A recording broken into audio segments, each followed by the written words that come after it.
Assalamualaikum warahmatullahi wabarakatuh. Perkenalkan, nama saya Arifah, jurusan akuntansi dengan NIM 19043078. Yang pertama saya akan menjelaskan mengenai diagram konteks dan dari siklus pengeluaran. Dimulai dari siklus pengeluaran yang menerima pesanan barang dan membeli barang, dari siklus pendapatan produksi, pengendalian persediaan dari masing-masing departemen.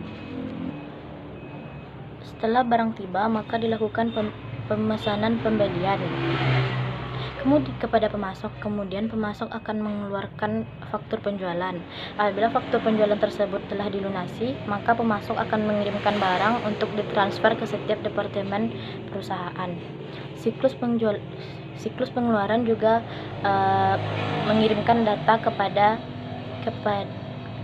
data pembayaran dan pembelian kepada buku besar, pelaporan keuangan, dan laporan-laporan manajemen. Yang kedua yaitu diagram arus data tingkat 0. Siklusnya yang pertama yaitu pemesanan barang. Ada departemen yang membeli barang ke bagian pembelian atau inventory control, yang melakukan pengendalian atas persediaan jika kualitas persediaannya di bawah ataupun telah mencapai di order point. Kemudian inventory control akan membuat dokumen permohonan pembelian yang kemudian dikirim kepada bagian pembelian. Kemudian bagian pembelian akan membuat dokumen order pembelian barang yang dikirimkan kepada pemasok. Selanjutnya pemasok akan mengirimkan barang kepada perusahaan. Siklus yang kedua yaitu penerimaan barang dari pemasok. Bagian ini akan mencatat barang yang masuk, kemudian membuat laporan penerimaan barang yang akan dikirim bersamaan dengan barang ke gudang persediaan. Selanjutnya yaitu menyetujui tagihan dari pemasok. Dengan membandingkan purchase order, laporan penerimaan, dan barang yang diterima dari pemasok. Ketiga dokumen tersebut harus sama sehingga pembayaran dapat dilakukan. Kemudian melakukan pembayaran.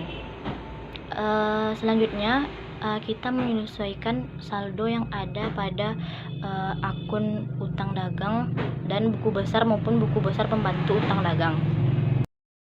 Yang ketiga yaitu diagram arus data tingkat 1, yang dimulai dari daftar pembelian atau back order, dari siklus produksi, siklus pendapatan, dan lain-lain, yang berguna sebagai pengendali masing-masing departemen agar persediaannya tidak kurang ataupun berlebih.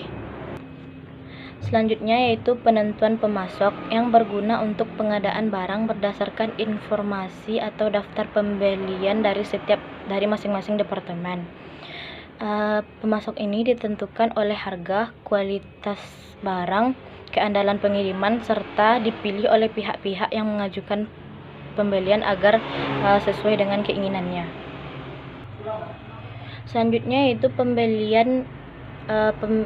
pemesanan pembelian kepada pemasok, yang berupa dokumen formal yang meminta pemasok untuk menjual atau mengirimkan barang tertentu dengan harga tertentu. Kemudian salinan dari pemesanan pembelian ini diberikan kepada departemen penerimaan. Yang keempat yaitu diagram arus data tingkat 2, yang menjelaskan bagaimana proses penerimaan barang ketika pengiriman tiba.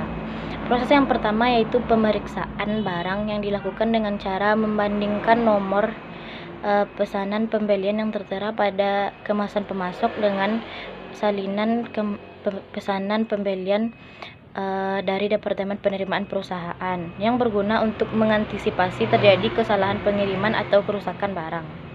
Setelah dilakukan pemeriksaan